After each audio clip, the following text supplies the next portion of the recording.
campo no estacionario, mientras que si la temperatura no varía con el tiempo, campo estacionario ya les conté. Este gráfico es interesante porque esto seguramente a Barreto le fascinan estas cosas.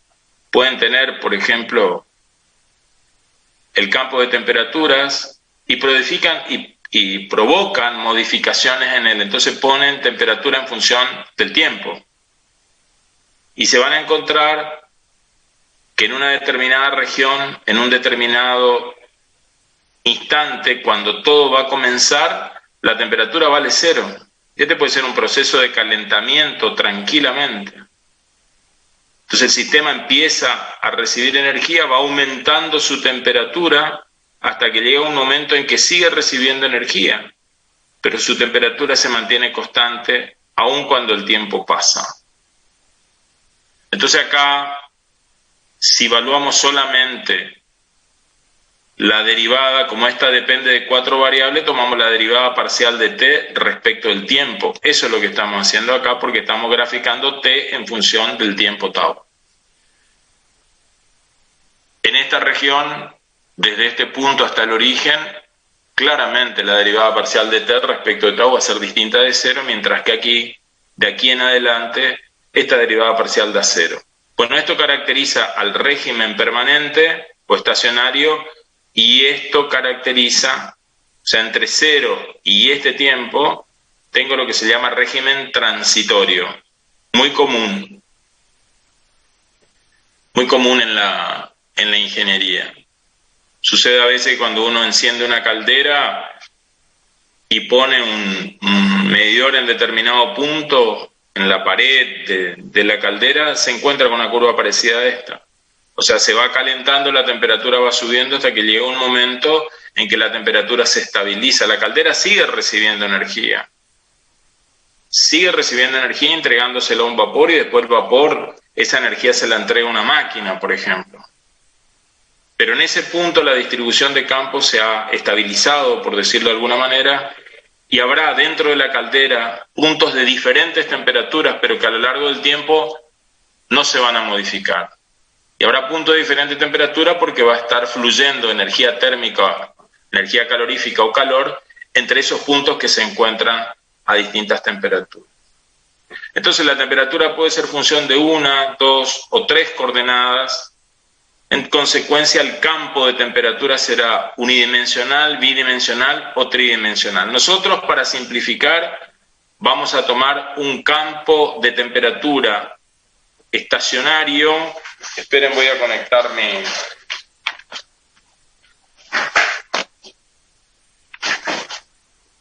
Un campo de temperatura estacionario, a propósito le puse G de X ahí.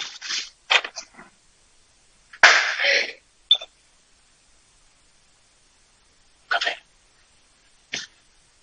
Le puse a propósito para diferenciarlo del anterior.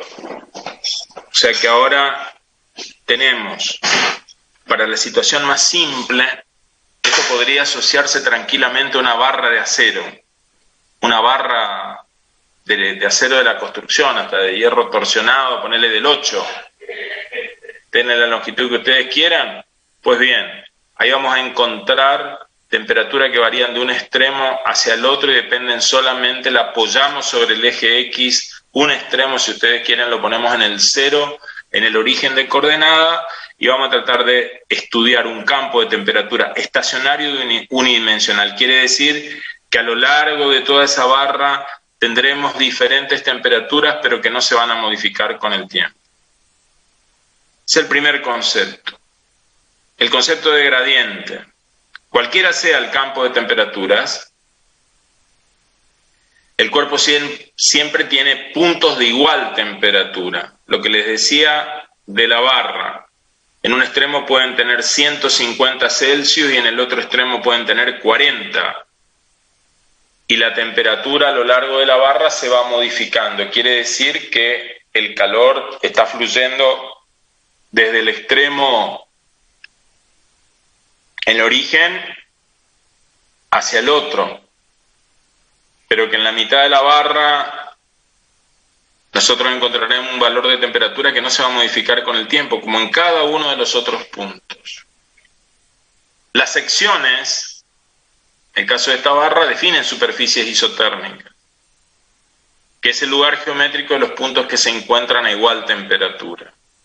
O sea, uno puede encontrar en cualquier sistema puntos que están a igual temperatura. Si uno los puede conectar geométricamente, lo hará a través de superficies. Y estas superficies son superficies equipotenciales. Por lo general, nuestros problemas son superficies planas, esféricas, cilíndricas, etc. Pero estas superficies isotérmicas son interesantes, nos ayudan mucho. Naturalmente, esto es casi una obviedad, una superficie isotérmica jamás se puede cruzar con otra, porque si no, en la intersección estaría definiendo líneas que serán lugares comunes de punto que llegarán a tener dos temperaturas diferentes. Y eso es imposible. O sea, cada punto del espacio tiene un valor de temperatura y solo uno. Que haya otro punto vecino o lejano que tenga el mismo valor de temperatura, fenómeno. Pues bien, pertenecen a una línea o a una superficie isotérmica. Pero un punto ubicado en una coordenada específica no puede tener valores diferentes de temperatura. Tiene uno y solo uno. Sí, las superficies isotérmicas se pueden cerrar sobre sí. El caso de una tubería cilíndrica, un caño que esté conduciendo agua caliente. Dentro de las paredes del caño uno puede imaginar infinitos cilindros, por estar todos sobre el mismo radio, ya lo van a ver en un ejemplo, son una superficie isotérmica, claramente. O en la pared de la casa, de nuestra casa, podemos imaginar, no es exactamente correcto esto que les voy a decir, que paralelos a los planos de la pared, a la cara interior y a la cara exterior de la pared, uno puede imaginar que adentro de la pared hay infinitos planos paralelos que son isotermos. Con mucha aproximación podríamos decir que esto es así. ¿Por qué? Porque para poder afirmarlo, el material tiene que ser homogéneo e isótropo. Pero bueno, con mucha aproximación estas condiciones se van a cumplir. Entonces la superficie isoterma o se cierran sobre sí, como en el caso les dije del caño que transporta agua caliente o vapor de agua caliente, o terminan en los límites del cuerpo. También, esto tiene que ver mucho con las condiciones de contorno. Y por supuesto, en un sistema, en un cuerpo, las variaciones de temperatura se observan solamente en las direcciones que cruzan las superficies isotermas. Fíjense, acá tengo una superficie isoterma que se encuentra a la temperatura T. Acá tengo otra que es T más delta T. Entonces uno se para en este punto, como les decía hoy, se para en este punto y tranquilamente puede decir, varía la temperatura a lo largo de mi eje X que está acá. Entonces digo, paso de acá hasta acá, ¿en cuánto se modificó la temperatura? En delta T.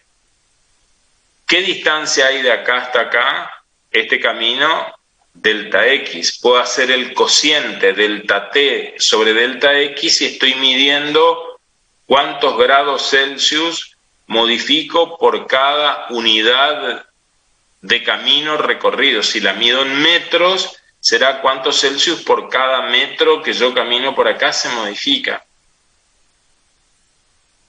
Ahora, si yo me muevo a lo largo de la isoterma, me puedo mover esta misma distancia, digo, voy a recorrer delta X y la recorro por acá y caminé, pero no tengo delta T, porque estoy dentro de una superficie o línea de temperatura constante.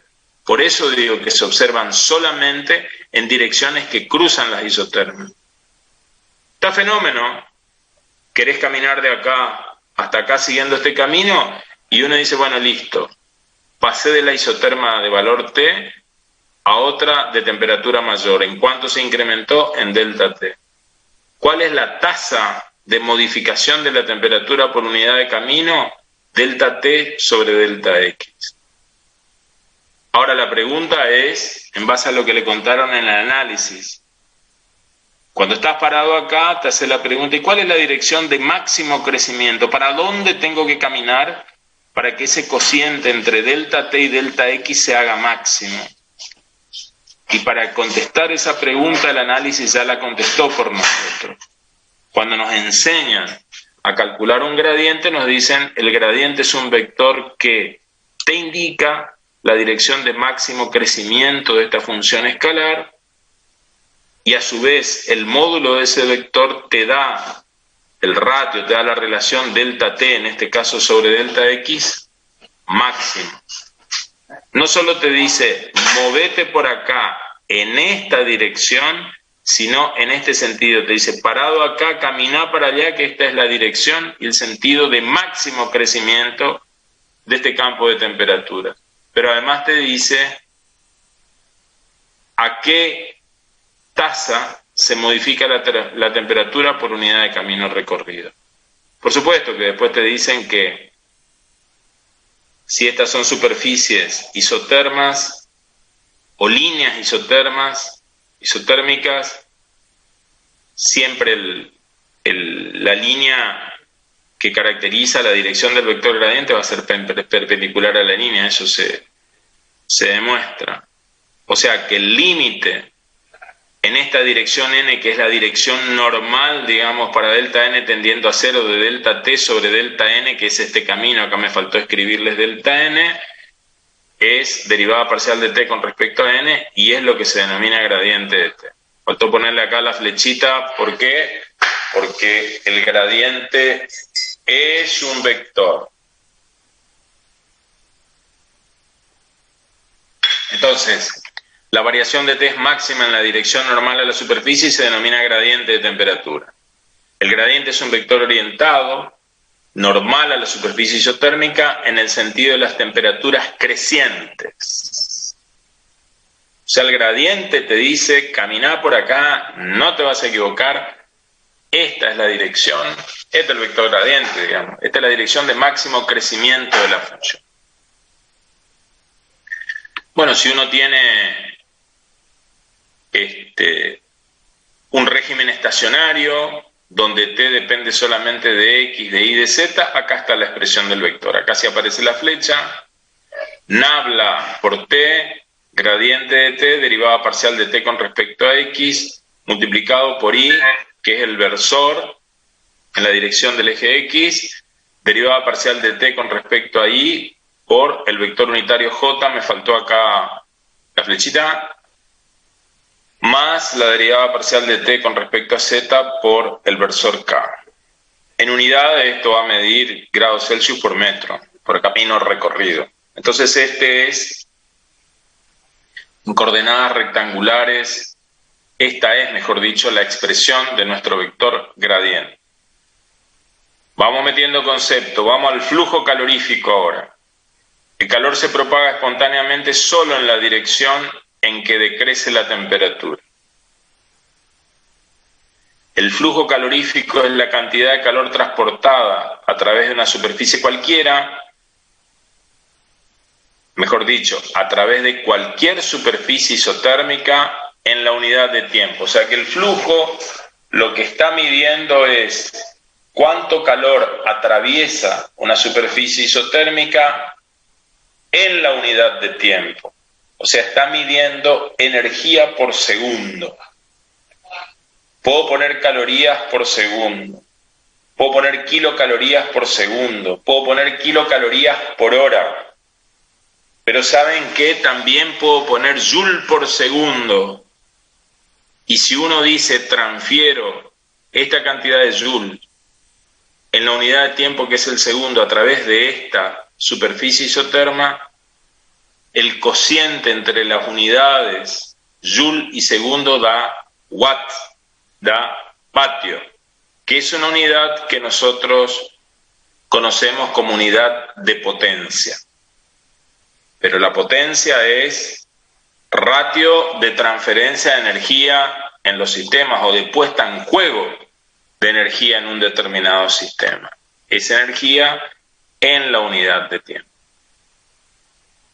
Entonces, cuando el flujo calorífico está referido a la unidad de superficie ubicada en la superficie isotérmica se denomina densidad de flujo calorífico y es este vectorcito que llamo Q minúscula con flechita arriba.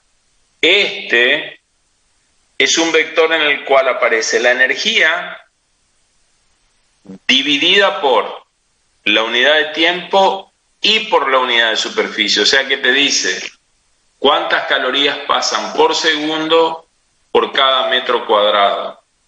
O mejor dicho, si lo vamos a medir todo en el sistema internacional, porque se trabaja mucho en esto con el sistema técnico, pero en la bibliografía moderna esto se ha optimizado, por ponerle un nombre. Entonces, si vamos a trabajar en el sistema internacional, como venimos haciéndolo, estaría dando Joule sobre segundo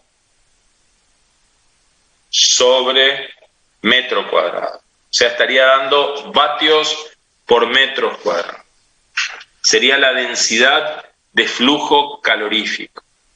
La densidad de flujo calorífico es un vector cuya dirección coincide con la de propagación del calor en un punto dado. Y naturalmente, como podrán apreciar acá, es opuesto al vector gradiente de temperatura. De vuelta. Tengo la isoterma T. Aquí tengo la isoterma T más delta T. Aquí tengo la isoterma T menos delta T. Tomo este punto acá y acá está el elemento de superficie diferencial de S, si ustedes quieren. Estoy parado acá. Entonces, en esta dirección N, que es la dirección normal, aparece la derivada parcial de T respecto de N, que me da el valor de máxima variación. Con esto me basta a mí para denotar el gradiente. O sea, el vector P es igual a esto. Estoy derivando respecto de N. Esta es la dirección genérica, porque acá no puse sistema de coordenadas, nada. Digo, estoy parado en este punto, esta es la dirección normal a esta isoterma. En este punto, pues en una superficie, este es el elemento diferencial de S. Entonces, parado acá, crecen en este sentido las temperaturas, entonces el gradiente apunta para allá, no apunta para otro lado. Lo que se demuestra con esto es que si además yo miro y digo que el calor se propaga en esta dirección, en la dirección de las temperaturas decrecientes, lo hace justamente de manera perpendicular, y así lo defino a este vector, que es mi vector densidad de flujo calorífico. El flujo a secas, el phi famoso, es energía, o sea, joule, calor, en calorías, por la unidad de tiempo. Pero si además de unidad de tiempo lo divido otra vez por la unidad de superficie, me da Q, que es densidad de flujo calorífico. Es este vectorcito que tiene la propiedad de ser opuesto al vector gradiente. Está midiendo la cantidad de energía transferida en la unidad de tiempo por unidad de superficie. ¿Quién mide eso? Mide el módulo de este. Así como está, este es un vector. Su módulo está midiendo eso que estoy diciendo. Esto me permite ya definir la ley de Fourier. Fourier es el mismo Fourier que desarrolló las series que ustedes también estudian en análisis matemático, un gran experimentador también, y en base a sus trabajos experimentales, determinó que la cantidad de calor transmitida es proporcional, miren, al gradiente de temperatura, al tiempo, porque estoy hablando de cuánto calor transferiste a través de una superficie. Vuelvo. Proporcional al gradiente de temperatura, al tiempo transcurrido, al intervalo de tiempo en el cual yo estoy estudiando, y al área de la sección orientada perpendicularmente a la dirección de propagación del calor. O sea, siempre tengo que enfrentar a la dirección de propagación del calor un área perpendicular, que será una isoterma, para calcular cuánto calor la atravesó. pero evalúo cuánta energía pasó por unidad de área en la unidad de tiempo, esa energía también a qué es proporcional, al gradiente de T. Bueno, si la cantidad de calor transmitida se refiere a la unidad de área de la sección por unidad de tiempo, o sea, que digo, esa cantidad de calor la relaciono con unidad de tiempo y con unidad de área, tengo esta igualdad, que este vector densidad es proporcional al gradiente y lo es a través de menos lambda. Esta es la expresión de la ley de Fourier. Q, vector densidad del flujo calorífico, es igual a menos lambda por el gradiente de T. Esta es la ley de Fourier en su expresión genérica más difundida.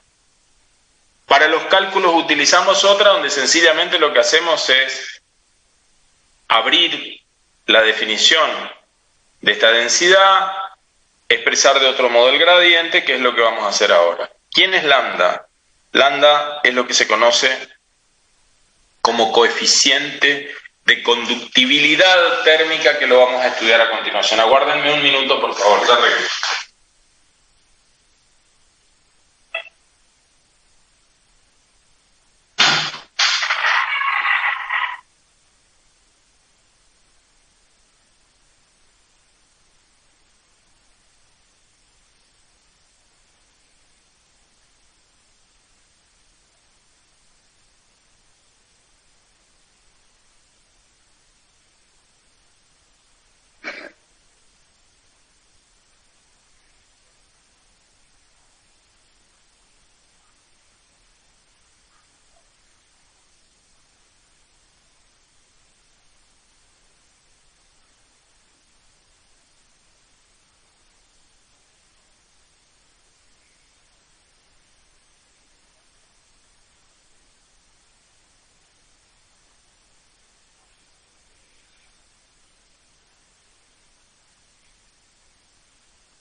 Aquí estoy de regreso. Les decía, el factor de proporcionalidad para esta ecuación, tan simple en su expresión de la ley de Fourier, es el coeficiente de conductibilidad térmica. La pregunta, ¿por qué lleva el signo menos? Lleva sencillamente el signo menos porque el calor se propaga en sentido a las temperaturas decrecientes. Solo por eso, porque el gradiente por sí solo nos indica el sentido de máximo crecimiento de la temperatura, parado en un punto de una isoterma, pero el calor fluye en esta dirección, o sea, este es opuesto al vector gradiente. Por eso mismo arrastra este signo menos acá, y esa es la expresión de la ley de Fourier, sencillamente por eso. En definitiva termina siendo Q menos gradiente de T. Esto sencillamente lo que pretende decir de que este es el opuesto. Acá está mal esto.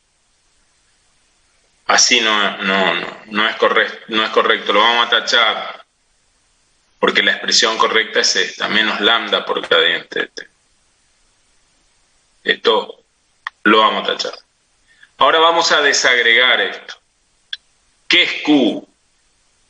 Cantidad infinitamente pequeña de calor dividida diferencial de tau del tiempo. ¿Esto qué es? Flujo. Flujo que tiene una denominación. El flujo se denomina con la letra griega phi. Ahora, si todo esto además lo divido por S, tengo a la densidad. El gradiente de T, ¿qué es? Como estamos en un flujo unidimensional, en un campo unidimensional, perdón, un campo de temperaturas unidimensional, tengo tan solo T como G de X, tengo derivadas totales acá. ¿Qué es lo que imagino acá para poder graficar? Imagino que tengo solamente el eje X y que el campo de temperatura varía en esta dirección. Tomo una superficie S, exageré la barra de sección rectangular, esta es la sección transversal, Q es el calor que perpendicularmente ataca a esta cara. Estas son dos isotermas, esta se encuentra a temperatura T más diferencial de T y esta temperatura T. La distancia que separa a las dos superficies isotérmicas es diferencial de X. Entonces, reescribiendo esta de acá arriba, donde reemplazo el gradiente de T, donde dejo diferencial delta Q acá y paso todo esto al otro lado, revísenla, tengo esta expresión. Delta Q igual a menos lambda por S por diferencial de tau por diferencial de T sobre diferencial de X. Uno puede hacer todo unitario dependiendo del sistema con el que esté trabajando, no hay problemas. Y si lo hago que valga todo 1,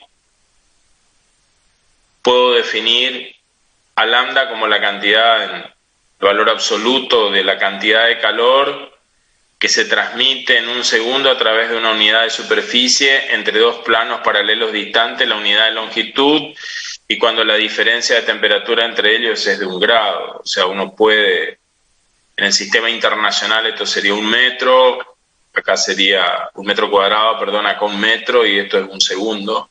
Entonces de esa manera hacemos esto 1, y acá esto vale 1 y esto vale 1, entonces te queda lambda en valor absoluto igual a la cantidad de calor. Pero fundamentalmente, si uno despeja acá el valor de lambda, la conductibilidad térmica de esta expresión, si uno razona directamente y despeja, encuentra sus unidades. Siguen siendo calorías, unidades de energía, longitud, área, temperatura, tiempo. Haciendo las simplificaciones queda energía, longitud, temperatura, tiempo.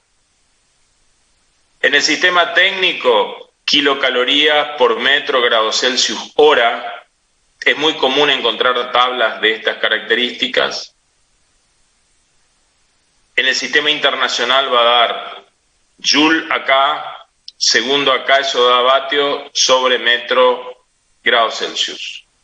Este para el sistema internacional y que de hecho en las tablas aparece así. Unas tablas que ya van a ver a continuación. Bueno, lo notable del lambda es que se modifica con la temperatura. No es precisamente una constante la que aparece acá. Nosotros entre determinados intervalos la asumimos como constante cuando estamos seguros de no introducir muchos errores en nuestros cálculos. Pero en general, miren lo que pasa, por ejemplo, con el aluminio, el platino y el zinc. Aumentan con la temperatura, en el caso del aluminio, en el caso del platino no tanto, pero en el caso del zinc disminuye con la temperatura. O sea que en la información que van a ver a continuación van a ver inclusive el caso del agua, van a ver cómo la conductividad térmica se modifica. ¿Por qué es esto? Porque depende de la estructura, de la densidad, en algunos casos de la humedad, de la presión y de la temperatura de cada sustancia. A veces con que nosotros tengamos un mismo material que lo hacemos más poroso, lo comprimimos más y le damos más densidad. Fíjense las placas conocidas como telgopor. Hay ocasiones en que hay algunos que son más densos que otros, entonces la conductividad térmica disminuye. A temperatura ambiente estoy hablando. A eso hay que agregarle la modificación que pudiera llegar a tener con la temperatura. O sea, la conductividad genéricamente ya depende de todo esto. Acá aparece la dependencia con la temperatura, que es la que se refleja en este gráfico, pero esencialmente depende de la estructura, depende también de la humedad, como en el caso de una pared, de la densidad, de la cantidad de material que la energía debe atravesar y de su misma naturaleza. Pero en general, en la mayoría de los sólidos homogéneos, esto es importante, la homogeneidad hace mucho más fácil este tipo de mediciones. El valor de lambda es función de la temperatura. O sea que lambda responde a una suerte de binomio, que es una expresión de tipo lineal, donde lambda 0 es el coeficiente de conductividad térmica medido a la temperatura T0 que yo utilizo como referencia. Podría ser temperatura ambiente, que uno la define con un valor específico, o puede ser 0 Celsius, depende. Pero siempre en la tabla que les caiga en las manos van a encontrar qué base toman para medir el coeficiente de conductividad. Por favor, sí, la recomendación, hay mucha información dando vueltas, verifiquen bien las unidades que vienen en la tabla o en las gráficas de conductividad en función de la temperatura. Por supuesto que acá hay una constante B que hay que determinarla experimentalmente. O sea, cuando uno mide conductividades, hay un dispositivo que vamos a ver si por ahí me acuerdo y por lo menos se los voy a copiar en la imagen la próxima clase para que vean cómo se miden conductividades, aproximadamente con experiencias de laboratorio relativamente simples para lograr una aproximación. Miren esto. Este es el rango de conductividad térmica de diversos materiales a temperatura ambiente. ¿Se dan cuenta? Temperatura ambiente es este T0. O sea, uno establece una temperatura ambiente y dice, bueno, temperatura ambiente igual para mí, temperatura ambiente son 20 grados Celsius. Muy común en el hemisferio norte, en los que hacen las 100 por lo menos las normas. Fíjense los rangos. Vamos con una escala que va desde 0,01 a 0,1. Esta no es una escala lineal. Y estamos midiendo, aquí quiero que tengan cuidado porque esto lo saqué de un libro buenísimo, pero por favor tengan cuidado, acá dice conductividad térmica. ¿Cuál es la primera aclaración que tenemos que hacer? En este libro la conductividad térmica la llama K. Nosotros en la próxima clase vamos a llamar K el coeficiente de conducción total. No hay problemas. En mucha literatura en vez de lambda se utiliza K. Lo importante es estar seguro de que estamos hablando, porque vamos a ver la expresión de la ley de Fourier expresada en función de K, y por supuesto, como estamos trabajando en el sistema internacional, van a ser vatios sobre metros grados Celsius. Dicho esto, van a ver los distintos rangos. Solamente acá en este gráfico podemos ver en esta región la conductividad térmica de los gases. Aquí la de los aisladores. ¿Qué queremos?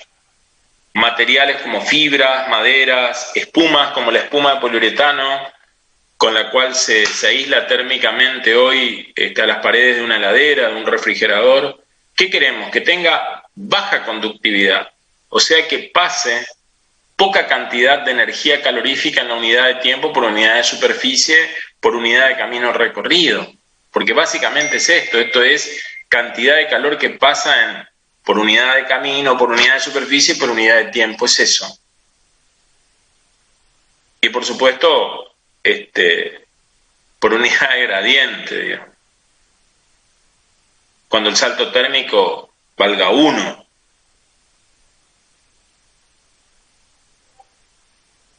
lo largo de esa unidad de camino. Entonces tenemos aquí los que nos interesan a nosotros. Por supuesto que los líquidos se encuentran entre los sólidos y los gases. El mercurio, buen conductor, bastante, mejora mucho. El agua es un caso muy particular si uno lo compara. A ver si tengo el hierro acá. Bueno, para que ustedes tengan una idea, el agua tiene aproximadamente de casi que está en 0,607, si quieren lo notan, está en 0,607 vatios sobre metro grado Celsius como coeficiente de conductividad. O sea, muy mala conductora del calor. 0,6. El hierro, que está por acá por arriba, el hierro tiene cerca de 80, en realidad es 80,2 vatios por metro grado Celsius a temperatura ambiente. O sea que el hierro es muy buen conductor del calor frente al agua. Pero si ustedes recuerdan en nuestra introducción, acá,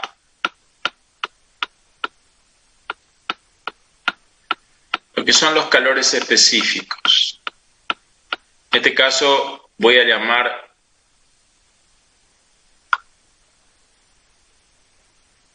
CP. Si yo mantengo la presión constante, esto se llama C sub P, calor específico a presión constante. Fíjense que mide cantidad de calor por unidad de masa que debo proporcionarle para que salte su temperatura en 1 grado. Básicamente me mide capacidad de almacenamiento de energía. ¿Cuánta energía necesito entregarle para provocar siempre un mismo salto térmico que es unitario? Por unidad de masa. Le voy a dar el calor específico del agua. Recuerden que el agua tenía 0,6 de coeficiente de conductividad y el hierro tenía 80. Sin embargo, el calor específico del agua, por la definición misma de caloría que vimos antes, vale 4,18. Acá. El calor específico del agua, que no es este gráfico. El gráfico está hablando de lambdas acá, de coeficiente de conductividad. El calor específico del agua vale 4,18 kilojoules por kilogramo masa grados Celsius. Y sin embargo el del hierro vale 0,45 kilojoules por kilogramo grados Celsius. O sea que el hierro es muy buen conductor del calor, el agua muy mala conductora del calor. Sin embargo, a la hora de evaluarlos como almacenadores de energía, el agua es 8 veces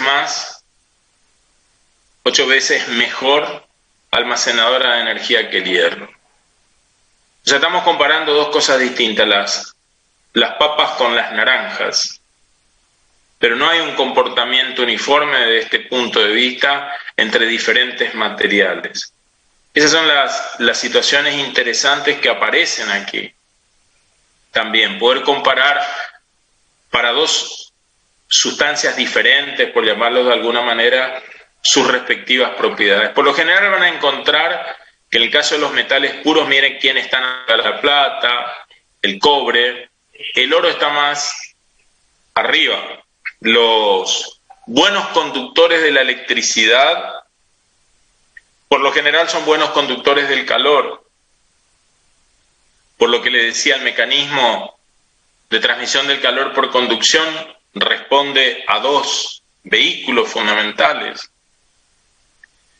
que es el componente reticular, o sea, el movimiento y agitación de la red, que se contagia transformándose en una onda de propagación, si ustedes quieren, pero después el componente de flujo de electrones libres.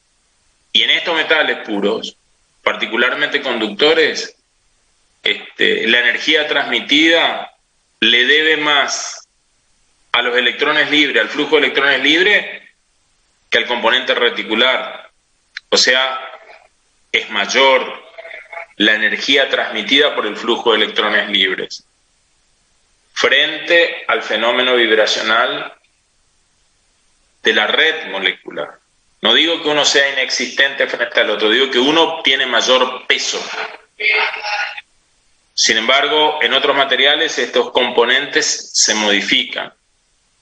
Y por ejemplo acá, diamante, carburo de silicio, el silicio por sí y el diamante no son buenos conductores de la electricidad. El silicio es un semiconductor, con el silicio se hacen los transistores, se hacen los chips. Entonces tiene un comportamiento, así por decírselo en bruto, muy a lo bestia, le diría casi como un comportamiento intermedio entre aisladores y conductores de la electricidad. A través de un proceso de dopado se logra hacerlos conductores. Entonces tiene un comportamiento que bajo determinadas condiciones actúa como conductor y bajo condiciones opuestas que tienen que ver con el voltaje aplicado se transforman en aislantes. Y eso le da el comportamiento de que actúe como un interruptor en el caso del diodo, se abre o se cierra. Eso se logra solamente con este material, con el silicio, con el germanio, pero fundamentalmente con el más utilizado, que es el silicio. No es buen conductor de la electricidad, y menos, muy ordenado, como les decía al principio. Sin embargo, por ese ordenamiento, fuertemente, la componente reticular o agitación de la red es la que prevalece y es la responsable de que sea uno de los mejores, por supuesto, mejor y caro. Miren el valor que tiene, 1000. Está entre los mejores conductores, inclusive este tipo de cristales se utilizan en los dispositivos electrónicos de alta gama como piezas de contacto con los sistemas de disipación de calor, porque uno tiene energía eléctrica en ocasiones de alta potencia en volúmenes muy reducidos, que son los dispositivos semiconductores hechos básicamente con silicio. Entonces hay que evacuar calor a mucha velocidad, grandes cantidades de energía en espacios o volúmenes reducidos. Comprometen mucho, y estos son altamente dependientes de la temperatura, los semiconductores en electrónica.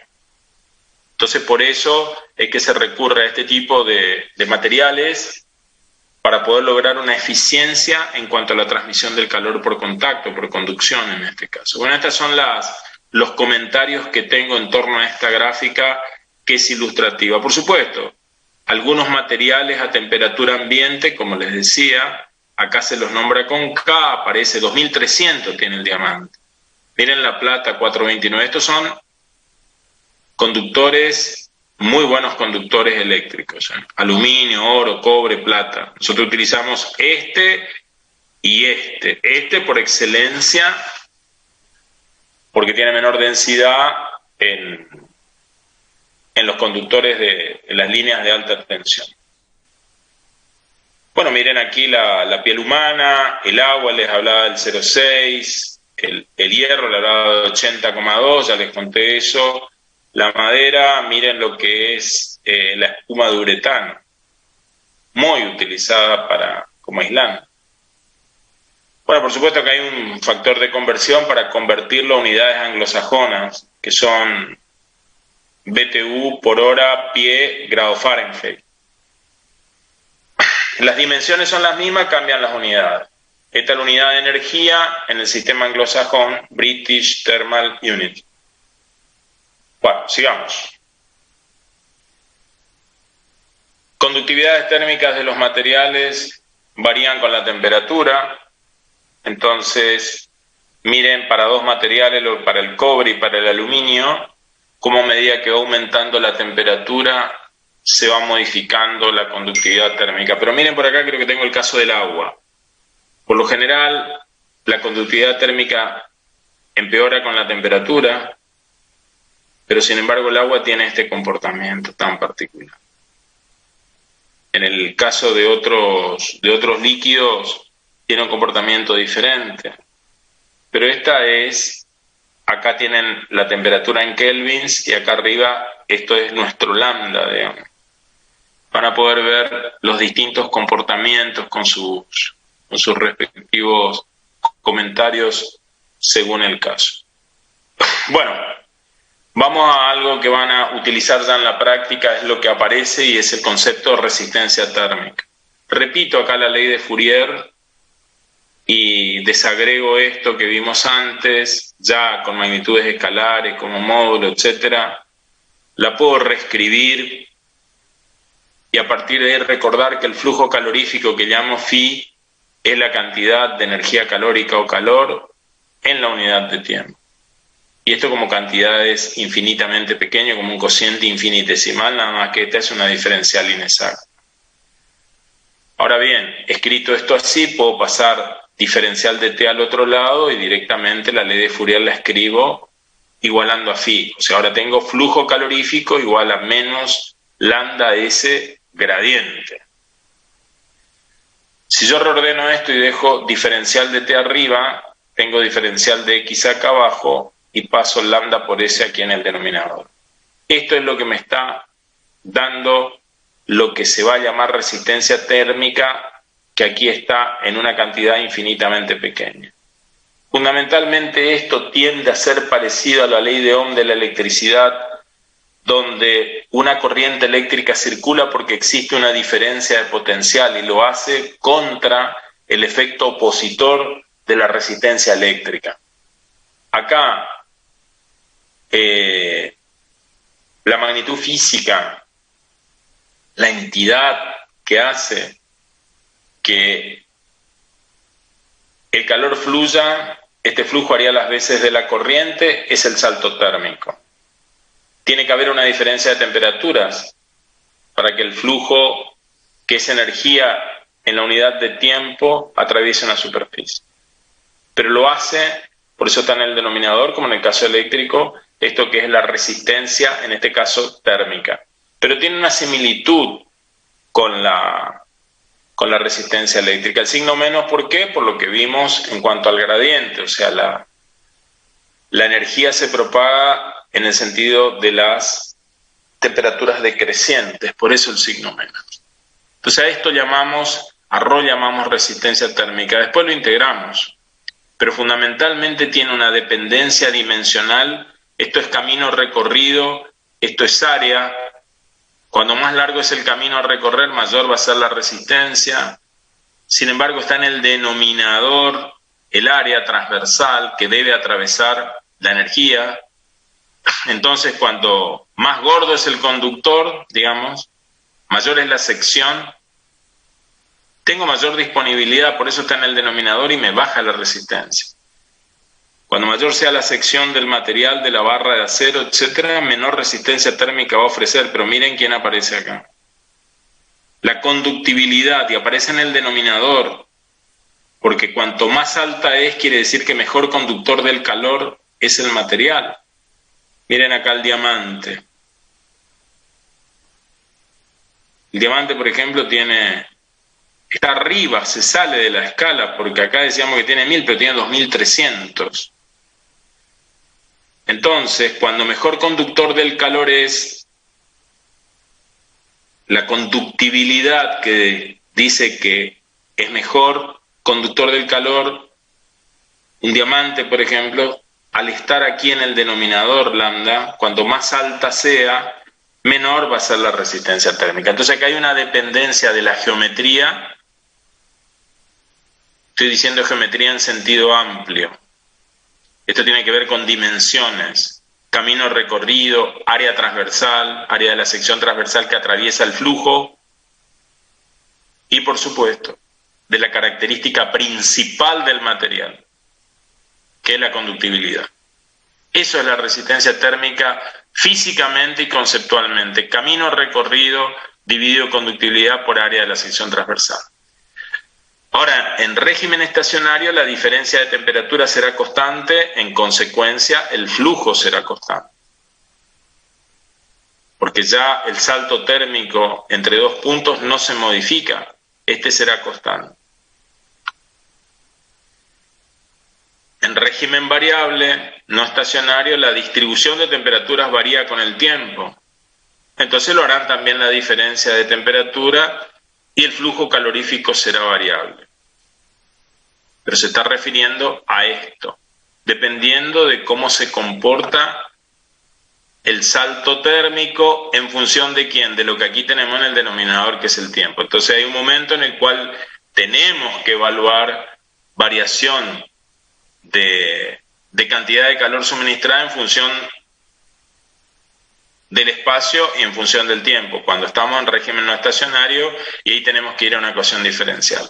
Entonces ahora consideremos un sólido, que es este, reuniendo, sintetizando todos los conceptos adquiridos hasta este momento. Dentro de este sólido estamos dibujando acá tres líneas que en realidad representan en el plano del papel a tres isotermas, la 1, la 2 y la 3, cada una con sus respectivas temperaturas, T1, T2 y T3, con esta condición: T1 mayor que T2 y T2 mayor que T3. Son, en este caso, acepten líneas isotermas porque estamos en el plano del papel, es un corte. Ahora, A, B y C, que son líneas de flujo calorífico.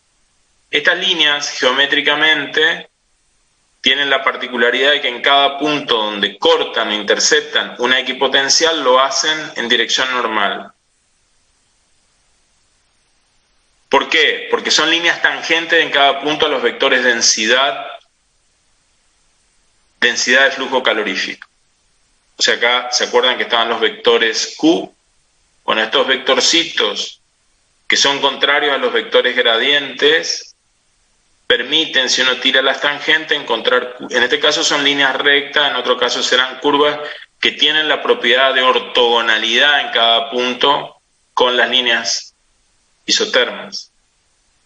O sea que si yo tiro por acá una tangente a esta línea isoterma, esa tangente va a formar 90 grados con la línea de flujo. O sea, pensado en términos de curvas, tendremos familias de curvas ortogonales, con esa propiedad de ortogonalidad de la geometría analítica.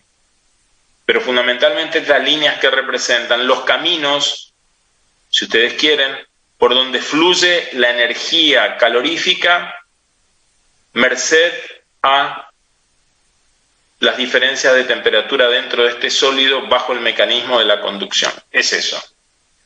Entonces, volviendo a la ley de Fourier escrita en términos de diferencial menos diferencial de T sobre diferencial de ρ, que es la resistencia térmica, despejo aquí, obtengo esta expresión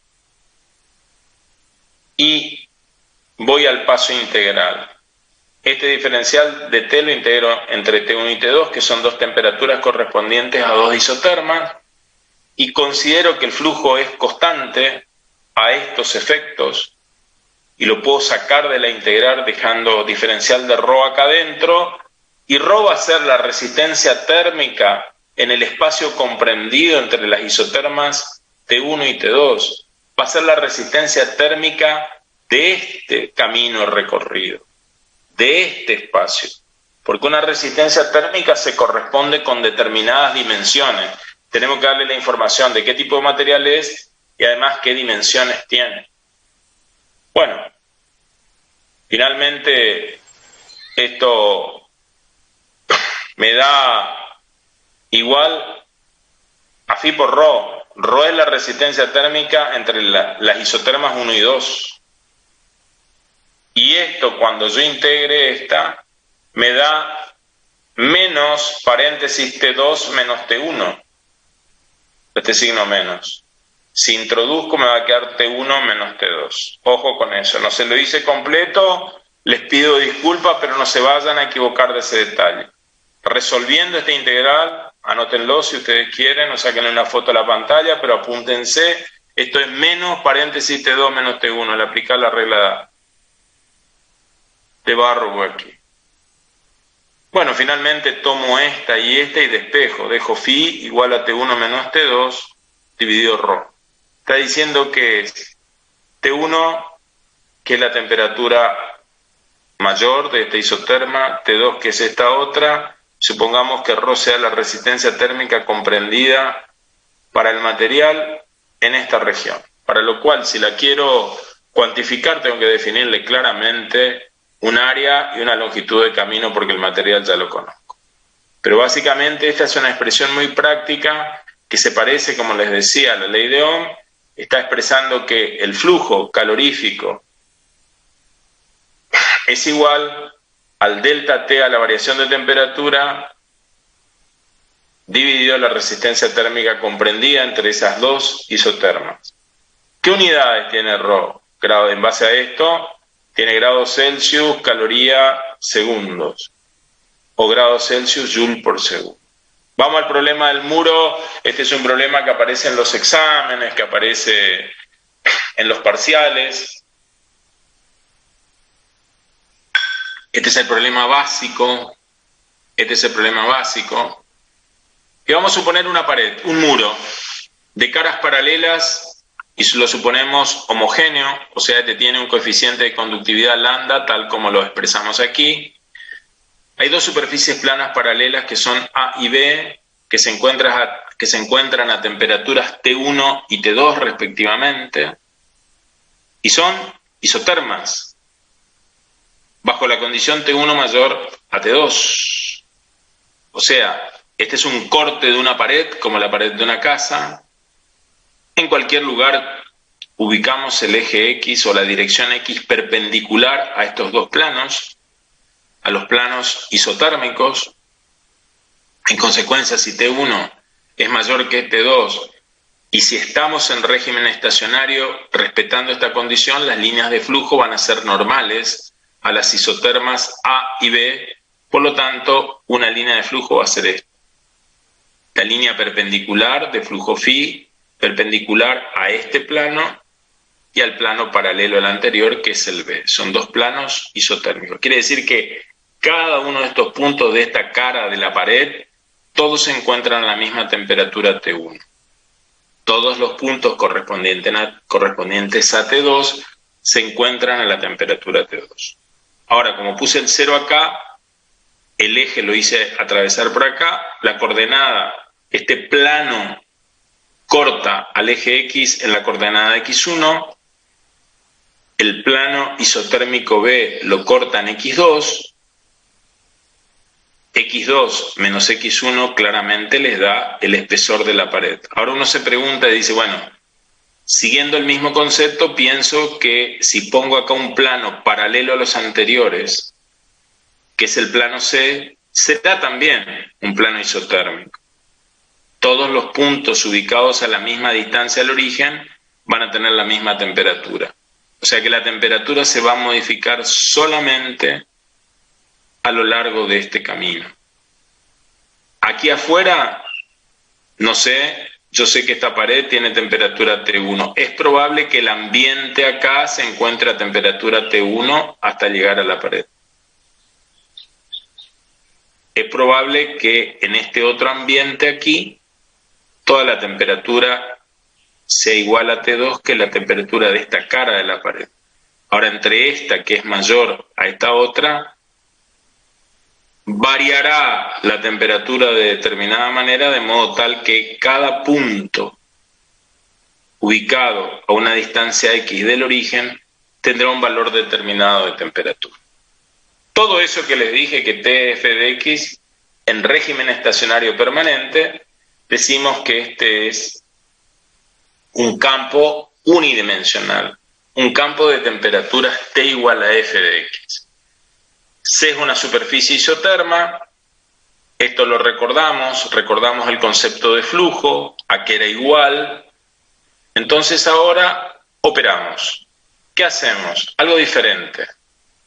Partiendo de la ley de Fourier expresada en términos de flujo, ahora llevo al otro lado diferencial de X. Y de este lado, ¿quién me queda? Menos lambda, conductividad térmica, por S, por diferencial de T.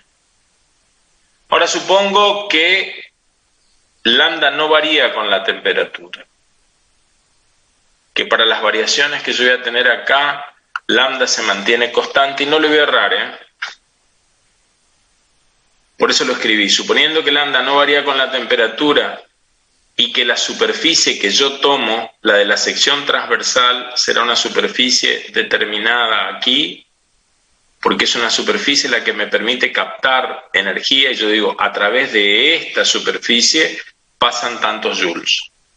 Definida esa superficie y suponiendo que lambda no se modifica, que tengo un mismo lambda para todo el muro, le doy homogeneidad en ese sentido. Ahora sí puedo integrar. ¿Qué es lo que hago acá? Saco phi, me queda diferencial de x entre x1 y x2, menos lambda s, y queda solamente la variación de temperatura en ese espacio, entre T1 y T2, que son las temperaturas correspondientes a los planos ubicados en x1 y en x2. El plano A está ubicado en x1 y tiene temperatura T1. El plano B está ubicado en la coordenada x2 y tiene temperatura T2. ¿Qué es lo que apareció acá?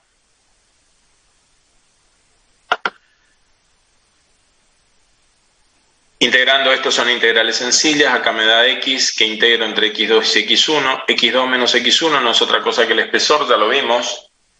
Y aquí pasa lo mismo. Aquí voy a tener menos lambda s, T2 menos T1. Meto el signo menos y me queda T1 menos T2 y tengo esta expresión. Despejo phi, me queda lambda por s, T1 menos T2 sobre el espesor. Ya lo reemplazo, reordeno y puedo pasar lambda por s aquí abajo, al denominador. Y E sobre lambda por S es lo que yo llamo ρ. Ahora esta es la resistencia térmica del muro, consignando un determinado valor de superficie. Espesor, de vuelta, o camino recorrido, S que es la sección transversal, y lambda. Esta es la resistencia térmica ya particular de ese muro en el cual, insisto, debo consignar una superficie.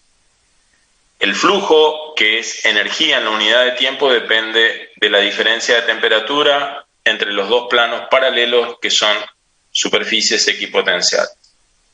Al final, cuando resolvamos la ecuación diferencial, vamos a ver que lo que está pasando acá es que yo voy a venir, que es lo que no quise dibujar para no confundirlos, pero en la clase de problemas lo van a ver que aquí van a tener una línea de temperatura constante T1.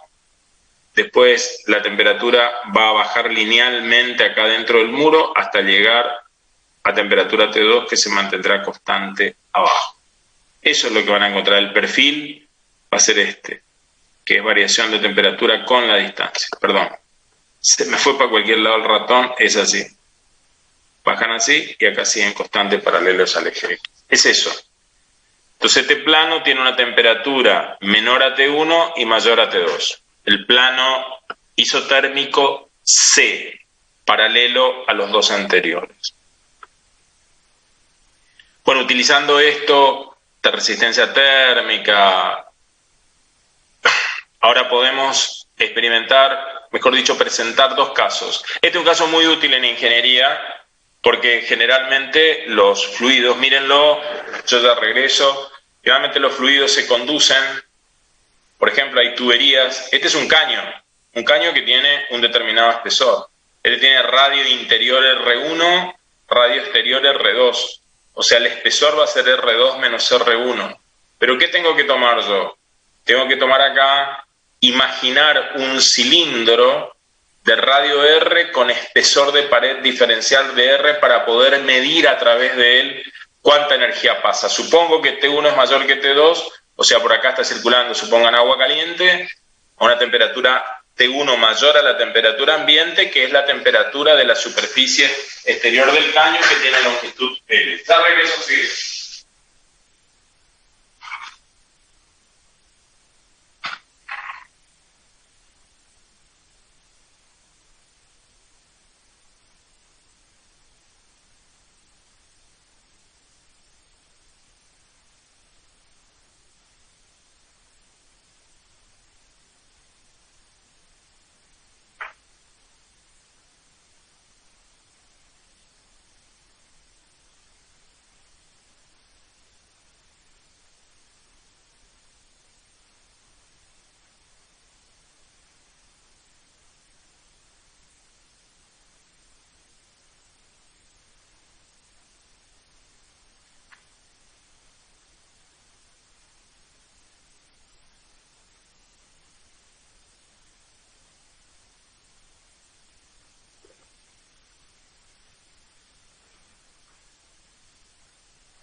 aquí estoy, les decía que estas son las temperaturas. T1 es la temperatura en la superficie interior o la cara interior, T2 es la temperatura en la cara exterior, bien podría ser la temperatura ambiente, o sea, en ese caso, las líneas de flujo, por una relación simple de perpendicularidad con estas superficies cilíndricas, van a ser radiales, van a tener la dirección del radio, y esta línea de flujo, la línea roja, la flecha roja, va de adentro hacia afuera, digamos, en dirección radial. Entonces, ¿por qué elegimos ese cilindro de espesor tan chiquitito? Porque al elegir de espesor tan chiquitito yo puedo imaginar que las líneas adentro de esta pared son prácticamente paralelas. Para un cilindro de espesor diferencial de R y radio R, suponemos que las líneas de flujo son paralelas dentro de aquel. Entonces aplicamos la ley de Fourier, flujo menos lambda por S por el gradiente. Ahora, ¿qué superficie va acá? Va la superficie que vale 2πrl. ¿Y quién es diferencial de X? ¿En qué dirección me muevo? En la dirección de diferencial de R. Esto da cómo varía la temperatura en función del camino recorrido acá. Un camino elemental recorrido se da en esta dirección. En esta dirección. Ahora, la superficie, si esto vale R, yo tengo esto que está acá que vale 2πr y esto que vale L. Es la superficie de un rectángulo que tiene base igual a 2πr y la longitud, la altura, es L. Esa es la superficie de un cilindro desplegado. Nos los enseñaron a hacer en la escuela. Cortás un tubo, lo aplanás sobre la mesa y la superficie vale 2πr por L. Esto implica cambios de variable en esta expresión. Reemplazo a S por este valor y reemplazo acá a diferencial de X por diferencial de R, que ahora paso a integrar. Entonces tengo,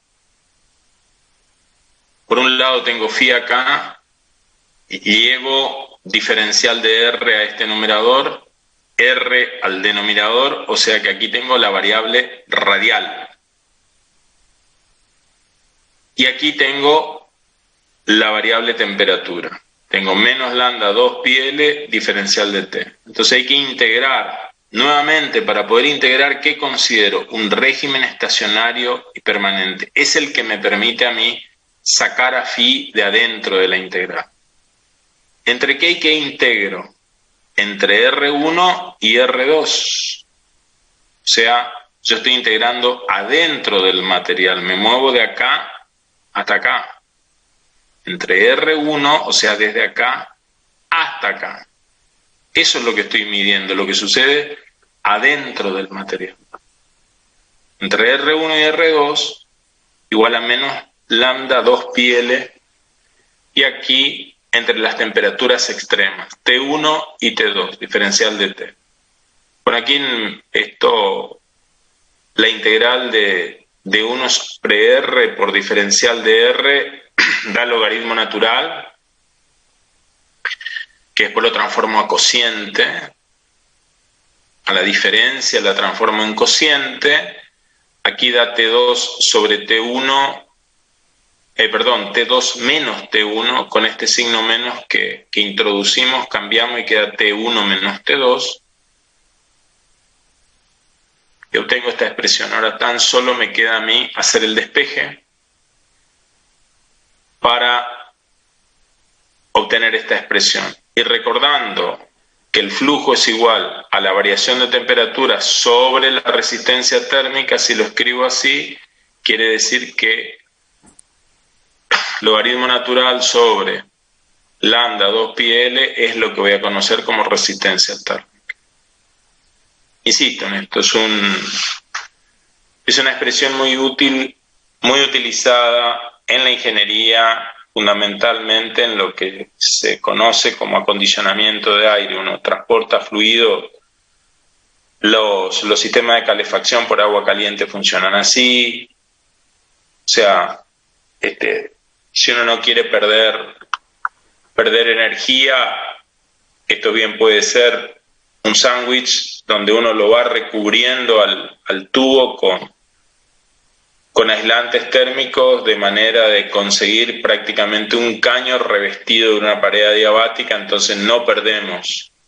Porque si lo que a mí me interesa es llevar agua caliente a una determinada temperatura, no quiero que pierda por la superficie. Otra de las cuestiones importantes acá es en la ley de Fourier, acá está el material, pero fíjense quién aparece aquí adelante, la superficie. Por eso si uno quiere, esto marca, mejor dicho, el valor que tiene el área que aparece como directamente proporcional como factor en cuanto al flujo calorífico. O sea, mayor área, mayor capacidad de transferencia de calor o de energía. Cuando terminemos de ver convección y radiación, vamos a tener un panorama completo y podremos razonar en torno a lo que es la cabeza del cilindro del motor de una moto, porque está todo aleteado, es una manera de aumentar la superficie de contacto con el medio exterior, como también cómo se hace en la cuba de un transformador, de eso que tenemos en la esquina en los barrios, los transformadores, que no es un tacho, no es un cubo, sino que la superficie tiene una forma tal que aumenta la superficie lateral, de tal manera de aumentar el S y posibilitar de que tenga mayor capacidad de transferencia de calor. El S siempre aparece, aún en los procesos de transferencia del calor por convección, como es el que vamos a ver. Bueno, terminado el de cilíndrico, vamos a un caso muy particular, que es el caso de paredes esféricas. Acá el razonamiento es análogo al anterior. Acá tenemos una esfera sólida, hueca, tiene radio interior R1, radio R2 exterior. La temperatura en la capa o superficie exterior, que es la isoterma es T2, adentro vale T1, y hago lo mismo. Imagino dos superficies esféricas concéntricas separadas tan solo por una distancia diferencial de R. A través de este cascarón esférico interior imaginario, voy a suponer que, voy a calcular cuánta energía pasa a través de él. Cuando yo conozca cuánta energía pasa a través de este cascarón, puedo decir cuánto pasa desde acá hasta acá, cuánta energía atraviesa este espacio. Por eso integro entre R1 y R2. Primero calculo cuánto pasa a través de este camino limitado entre estos dos cascarones muy próximos, separados tan solo por diferencial de R. Ese es el concepto. Naturalmente T1 es mayor que T2. La superficie de esta esfera genérica vale 4πr², la que está acá. Mi diferencial de X nuevamente es diferencial de R. Me muevo en sentido radial. Siempre en trayectorias normales a la de las superficies isotérmicas. Aquí de vuelta reescribo la ley de Fourier. La escribo varias veces, cosa de tenerla presente. Y de facilitarles a ustedes el estudio después. Yo, se habrán dado cuenta, ya no le pongo número, es decir, reemplazo en la 18. Prefiero repetirla acá para que ustedes puedan ir rápido avanzando, porque me interesa que comprendan cuando estas notas les sirvan también para el repaso. Aquí reemplazo a S por 4πr², a diferencial de X por diferencial de R, y hago lo mismo. Nada más que ahora pasa diferencial de R para acá, y ¿quién viene? Viene R² al denominador. Y acá queda la temperatura como variable en esta integral. En este integrando, ¿qué va a aparecer? ¿Quién me permite sacar al flujo fuera de la integral y el 4π lambda? Considerar de que el régimen es estacionario permanente. Bueno, aquí la integral de 1 sobre R² diferencial de R es 1 sobre R más C, que sería la constante de integración, ¿no? En realidad es menos 1 sobre R, que llevado aquí me da esto. Y aquí este 2 menos T1, con el signo menos que introduzco, me da esto otro. Hago el mismo razonamiento, despejo phi, dejo acá arriba T1 menos T2 y después compongo lo que es el ρ, que es la resistencia térmica. Y esta es la resistencia térmica correspondiente a esa esfera hueca. Bueno, utilizando estos conceptos vamos avanzando y aquí tenemos la conducción del calor a través de paredes superpuestas. Esto sería tener una capa de como una cámara frigorífica. Puedo tener ladrillo acá un revestimiento interior que sea aislante pero que me proteja de la humedad, y acá otro diferente con resistencia térmica ρ3 que sea aislante térmico y digamos que me proteja del agresor externo. No tiene por qué ser igual a este otro. Esto bien puede ser ladrillo. Entonces tengo tres materiales distintos, por eso traté de rayarlos de manera diferente. Una pared compuesta por tres materiales diferentes. Pero sin embargo, en régimen estacionario, estos son planos isotérmicos T1, T2, T3 y T4, que son planos A, B, C y D. Es así que el flujo que las atraviesa vale phi. Entonces digo que de acá hasta acá circula phi1, T1 menos T2, utilizando las expresiones anteriormente obtenidas, sobre ρ1. La resistencia térmica de este material en este camino y con la superficie de ataque definida. Lo mismo hago phi2 como el flujo que le corresponde a este pedazo, T2 menos T3 sobre ρ2, y lo mismo para el último tramo del recorrido, por llamarlos de algún modo, que es T3 menos T4 sobre ρ3. En régimen estacionario o permanente, la cantidad de energía que entra por acá tiene que ser la misma que sale por acá, o sea, es la misma que atraviesa las tres paredes. O sea, puedo decir que phi1 es igual a phi2, es igual a phi3 y es igual a phi, genéricamente. Entonces yo pongo phi acá y phi acá, puedo multiplicar esto, me va a quedar phi por ρ1, phi por ρ2, phi por ρ3, sumar miembro a miembro y obtener esto. Donde saco factor común phi, voy simplificando T2 acá con esta T2 de acá, T3 de acá con esta T3, y finalmente puedo despejar phi, que me va a quedar igual a T1 menos T4 sobre ρ1 más ρ2 más ρ3,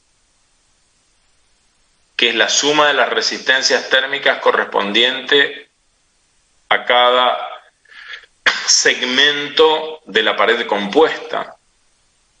Entonces a eso lo llamo ρ y lo llamo resistencia total de todo. ρ vale ρ1 más ρ2 más ρ3. Esto se parece mucho al caso eléctrico, por eso inclusive en los ejercicios aparece simbolizado así. Este es un camino tortuoso. La resistencia eléctrica se representa, ya lo van a ver en el próximo curso de Física 3, exactamente de esta manera, con una línea quebrada acá. Entonces esta representa la resistencia térmica ρ1. En este punto la temperatura es T1, en este es T2. El salto térmico que provoca que el phi atraviese vale T1 menos T2. En el caso de un circuito eléctrico, acá tengo V1 menos V2, que serían los potenciales eléctricos en el punto 1, en el punto 2. Esta sería, ρ sería la resistencia eléctrica y phi sería la corriente. Entonces una corriente es igual al cociente entre una diferencia de potencial, que es el impulsor, dividido el resistor, quien se lo opone, que es lo que estamos viendo nosotros. Bueno, lo mismo para ρ2 con su salto térmico correspondiente y ρ3. Poner una resistencia térmica a continuación de la otra son distintas en valor porque tenemos distinto material y, ¿por qué no?, distintos espesores, pero el flujo es común a todas ellas. Todas las paredes están atravesadas por el mismo flujo, o sea que todo este arreglo se puede representar, por eso digo, es equivalente a tener esta resistencia. Podríamos reemplazar a estas tres paredes por un material que tuviera resistencia ρ, que provocaría, si acá tengo T1 y afuera T4, la misma oposición que estas tres juntas, haciendo que el flujo phi sea el mismo que circulaba antes. Podemos decir que esta es equivalente a estas otras tres. Los otros tres segmentos, digamos que físicamente en este caso serie, ρ viene a ser la resistencia térmica equivalente a ρ1, ρ2 y ρ3 conectadas en serie o vinculadas en un arreglo serie. ¿Por qué serie? Porque van como un trencito, una detrás de la otra, tienen diferente resistencia térmica, pero ¿qué tienen en común? El flujo que las atraviesa. ¿Cuál es el otro caso posible? El caso paralelo. Para tener un caso paralelo tengo que tener dos planos isotérmicos, aquí el plano A y el plano B, que se encuentran a T1 y T2 con esta condición, pero acá pongo, imaginen esto que es una barra, que tiene resistencia térmica ρ1, esta otra que tiene ρ2, entonces ¿qué va a pasar? El salto térmico es T1 menos T2, es la diferencia de temperatura entre este plano isotérmico y este otro. Es la misma diferencia térmica para estos dos, que son materiales diferentes. Entonces Φ1, que vale T1 menos T2 sobre ρ1, va a ser diferente a Φ2, que vale T1 menos T2 sobre ρ2. ¿Por qué? Porque las resistencias térmicas son distintas, son dos materiales distintos. Pero la energía viene por acá, el flujo calorífico viene por acá, una parte viene por acá y otra parte va por acá. Nada más que Φ1 más Φ2 componen a este. Este se divide en Φ1 y en Φ2 y acá ambos vuelven a reconstruir el Φ, que era el que entraba al sistema, por el principio de conservación de la energía. No la van a poder, en régimen estacionario, no la van a poder perder ni transformar en otra. Entonces en régimen estacionario está Φ1, lo que les dije, Φ2, lo que también les marqué. Ahora el flujo va a ser Φ1 más Φ2, hacen la cuenta, sale factor común T1 menos T2 y le queda 1 sobre R1 más 1 sobre R2, T1 menos T2 sobre ρ, como habíamos dicho, y para el caso paralelo, la resistencia térmica es igual al producto sobre la suma. Esto con algunos problemas le van a ir agarrando la mano. El caso más difundido, no digo que este no suceda, por Dios no estoy diciendo eso, pero digo que el caso más difundido, más generalizado con aplicaciones es este. El otro se da, pero se dan circunstancias más especiales. Dentro de la construcción sí es cierto, por eso es bueno conocerlo.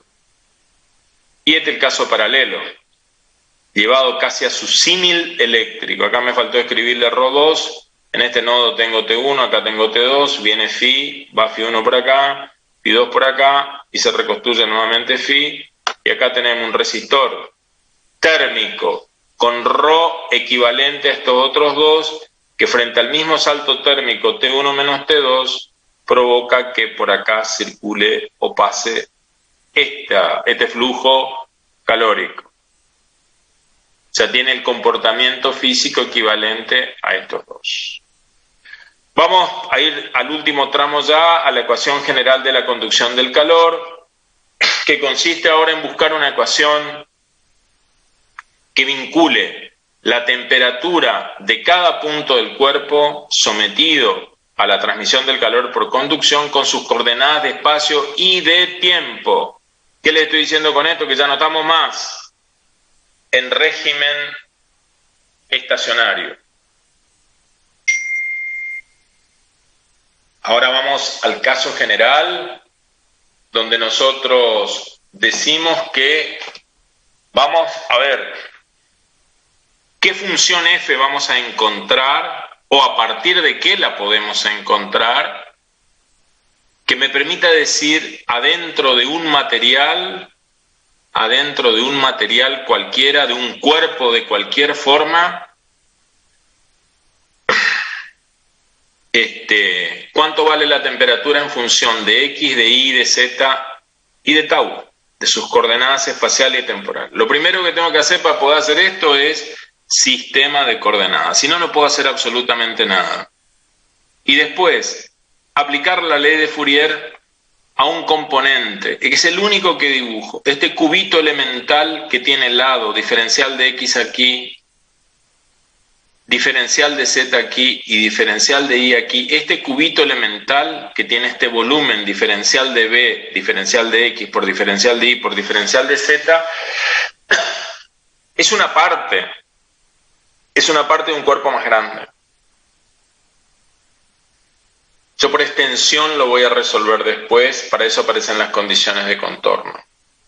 Entonces, ¿qué es lo que debo decir? Tomo esta cara que es paralela al eje ZY, y esta otra cara también paralela al eje ZY. El primer razonamiento que hago es retomar mi flujo unidimensional y digo, ¿qué cantidad de calor va a atravesar las caras paralelas al plano ZY? Para eso, la línea tiene que ser perpendicular, en consecuencia va en la dirección de X. Pero ojo con esto, acá digo, esto es, ojo que puse Q, cantidad elemental de calor infinitamente pequeña que ingresa por esta cara ubicada en X.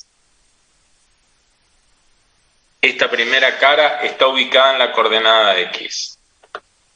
Cantidad elemental de calor que sale por esta otra cara que está valuada, ubicada en X más diferencial de X. Esta no tiene por qué ser igual a esta, porque hay variación no solo espacial, sino también temporal. Puede resultar que lo que esté entrando como energía sea mayor a lo que esté saliendo, al menos en esta dirección. Si esa fuera la única situación, diría que como lo que entra es mayor que lo que sale, se está guardando energía para sí. O sea, lo que le meto por acá va a ser igual a lo que sale, más lo que él está acumulando y está guardando, está almacenando acá. Que bien lo puede hacer, por supuesto. O puede ser menor, o puede ser igual. Ya veremos. Hay que contemplar todos los casos. Pero digamos que la situación es dos caras paralelas, una dirección, que en este caso es X, para evaluar en dos puntos diferentes la cantidad de calor que atraviesa esa cara. ¿Y cuál es la herramienta? La ley de Fourier. Entonces, según la coordenada X, el calor delta Q sub X que ingresa por la cara de superficie, diferencial de Y, diferencial de Z, es esta. Menos lambda, esta es la superficie diferencial de S, por diferencial de tau, porque puse calor. Si hubiese puesto phi, tendría que traer este diferencial de tau acá, entonces sería delta de phi x. Y acá está el gradiente, y es cómo varía la temperatura en la dirección de X. Pero ¿dónde tomo esta derivada parcial? La tengo que evaluar en esta cara, acá en X. En la cara saliente hago el mismo razonamiento. Menos lambda, diferencial de Y, diferencial Z, diferencial de tau. Pero ahora la derivada parcial de T con respecto a X, que me dice cuánto varía la temperatura en esa dirección, está evaluada en la posición X más diferencial de Y. Bueno, desarrollando esta derivada parcial, si yo tomo esta derivada parcial acá y la desarrollo a partir, o por la serie de Taylor, que la habrán visto, tengo esta expresión y puedo seguir. Aparece la derivada tercera y va a aparecer un diferencial de tercer orden. Pero, bueno, de segundo orden, perdón. Despreciando los infinitésimos de segundo orden, podemos reemplazar esto allá arriba. O sea, reemplazo acá esta derivada en esta cara por esta. ¿Eso qué me permite decir? Que la cantidad de calor acumulada por el cubo elemental será la diferencia entre el flujo saliente y el flujo entrante en el tiempo diferencial de tau. ¿Qué es esto que hice acá?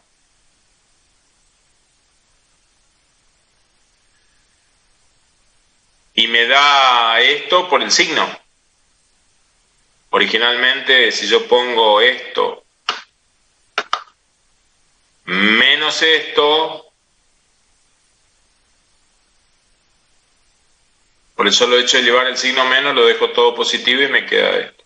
Entonces me está dando la cantidad de calor acumulada por el cubo elemental será la diferencia entre el flujo saliente y el flujo entrante, que queda así por el signo, en el tiempo diferencial de tau. Eso me dice cantidad de calor en la dirección X, que yo capturé en la dirección X. Me da esto.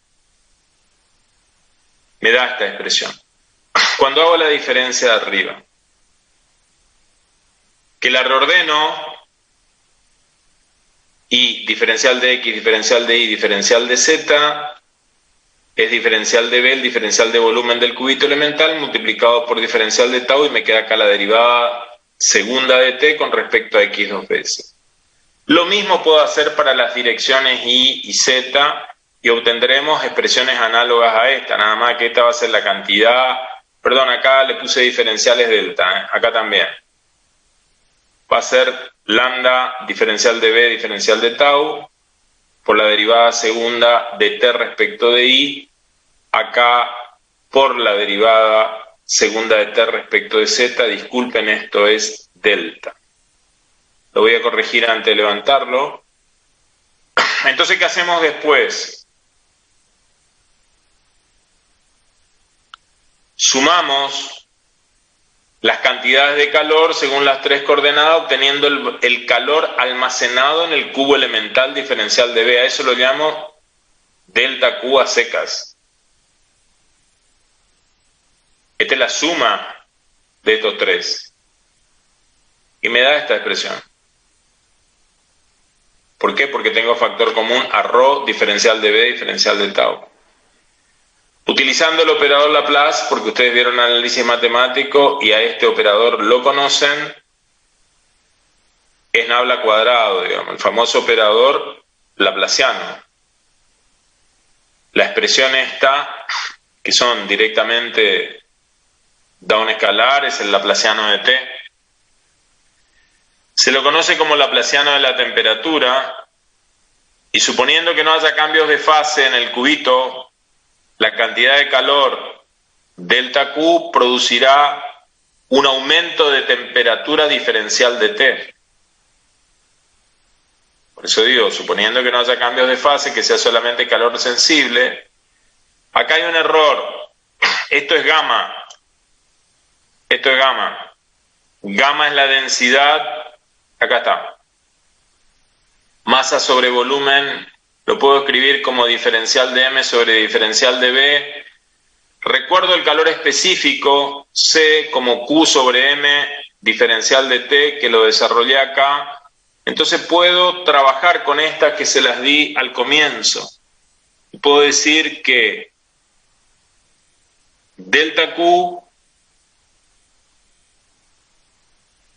es igual a C por gamma por diferencial de B, diferencial de T. O sea, estoy combinando las expresiones anteriores que las llevo después a la expresión de que he encontrado acá arriba, donde aparece el laplaciano, a esta. Sencillamente para poder introducir la densidad y el calor específico. Y puedo utilizar esta expresión inclusive diciendo que esto es delta Q sobre diferencial de T, de ahí sale, considerando que solamente es calor sensible, o sea que este delta Q que yo le proporcioné al cubito elemental sirvió para provocar un salto térmico diferencial de T, más no un cambio de fase. Entonces esto me queda así, escrito en términos de densidad y de calor específico. Ahora, rescato la expresión de arriba que contiene el laplaciano y las igualo. Al igualar, ¿qué puedo cancelar? Al igualar puedo cancelar el diferencial de B, el volumen del cubo elemental, y reordenando me va a quedar diferencial de T sobre diferencial de tau. ¿Qué estoy midiendo acá? Estoy midiendo variación, velocidad de variación de la temperatura con respecto al tiempo. Aparece la variable temporal y acá me quedan magnitudes que son constantes a los efectos de mi cálculo, que son propiedad del material, calor específico, densidad y coeficiente de conductividad. Estas son propiedades del material multiplicados por el laplaciano de T. El laplaciano de T, ese operador involucra coordenadas espaciales a través de sus derivadas segundas. O sea, esta expresión me permite a mí relacionar, ¿dónde estamos? Acá. Esta me permite relacionar a mí variaciones de la temperatura con el tiempo y con el espacio, considerando las propiedades del material del cual está compuesto mi cubito. Entonces, si yo llamo alfa a esto, otro le llaman A también, al lambda sobre C gamma, resulta esta expresión. Y esta es la ecuación diferencial de la conductividad térmica de Fourier y Kirchhoff, donde alfa se denomina difusividad térmica. Y esto ya les dije, que establece relaciones entre las variaciones temporales y espaciales de la temperatura del cuerpo en estudio. Para terminar, tomemos el caso del régimen estacionario permanente para una pared. La temperatura no varía con el tiempo.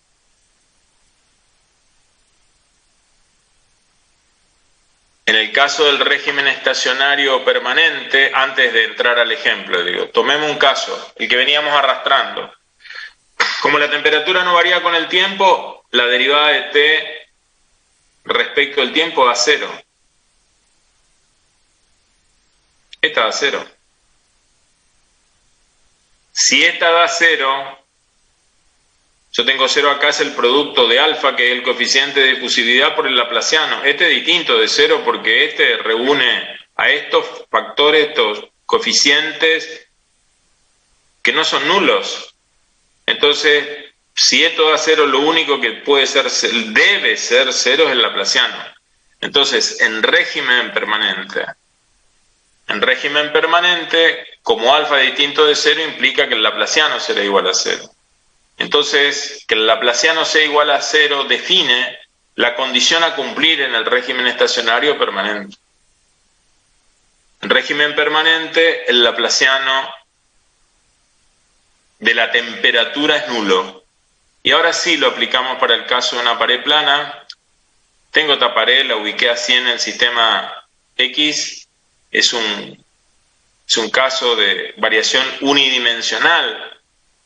Por eso puedo escribir que T es igual a f de x, y el laplaciano que tiene que ser igual a cero, ahora tiene la temperatura que depende de una sola variable. O sea, en vez de derivadas parciales, tengo derivadas totales, y acá será derivada segunda de T respecto de x2b es igual a cero. T1 mayor que T2, y el camino recorrido es L. Miren en qué se convirtió nuestro laplaciano, porque tuvimos un régimen de transmisión del calor estacionario permanente y un flujo unidireccional, digamos. Entonces, integrar esta ecuación diferencial es muy elemental. Si la derivada segunda de T respecto de x es cero, quiere decir que la derivada primera es una constante. Entonces, al ser una constante que llamo A, puedo despejar y digo diferencial de T igual a A por diferencial de X. Ello implica que T, cuando yo la integre, va a ser de la forma AX más B. Va a ser una función lineal. A y B sin dudas van a ser constantes de integración que se determinarán como la solución de cualquier ecuación diferencial a partir de las condiciones de contorno. Este problema tiene condiciones de contorno simple. En el origen, cuando x es igual a 0, t vale t1. Y aquí, cuando x es igual a l, t vale t2. para x igual a 0 t vale t1 y b vale t1, porque b es la ordenada al origen. Acá. Y después va a caer linealmente hasta encontrar t2. Para x igual a L, t es igual a t2, y en ese caso t2 vale a por L más t1. Bueno, uno opera algebraicamente. Acá lo que hice fue aplicar las condiciones de contorno y trasladarlas ya a la primitiva, digamos, que es esta. Esta es la solución de la ecuación diferencial. Una vez que traslado allí, hago las cuentas y me queda que A, que es la pendiente de la recta, vale T2 menos T1 sobre L. Esto da un número negativo, claramente, porque T1 es mayor a T2, que reemplazo acá y finalmente lo escribo de este modo, menos T1 sobre T2 sobre L por X, y acá dentro la ordenada al origen que vale T1 y es positivo, o sea, claramente una ecuación de una recta con pendiente negativa. Y la pendiente a quien representa al gradiente. Bueno, colorín colorado, ¿alguna duda, alguna pregunta? Hasta acá mi cálculo me dio perfecto.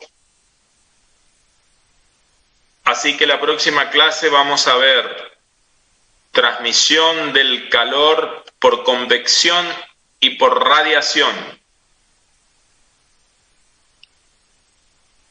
Espero que estén vivos, que no se haya dormido nadie, a ver qué les pareció.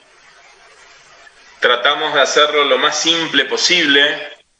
Voy a hacer esas correcciones para poder levantarles el material, que espero sea de ayuda en la clase práctica. Generalmente, si uno quiere ir con detenimiento a este tema, no se logra introducir en una sola clase. Solemos llegar hasta este punto más o menos sin abusar mucho de los ejemplos, porque cuando empezamos a hacer ejemplo numérico, que eso en este tema entusiasma mucho y realmente no nos alcanza. Bueno, pongámosle todo el entusiasmo a las clases de problemas donde van a poder resolver varias situaciones, y si no después, si todo sigue como estamos, tendremos clases de consulta, etcétera y etcétera, etcétera.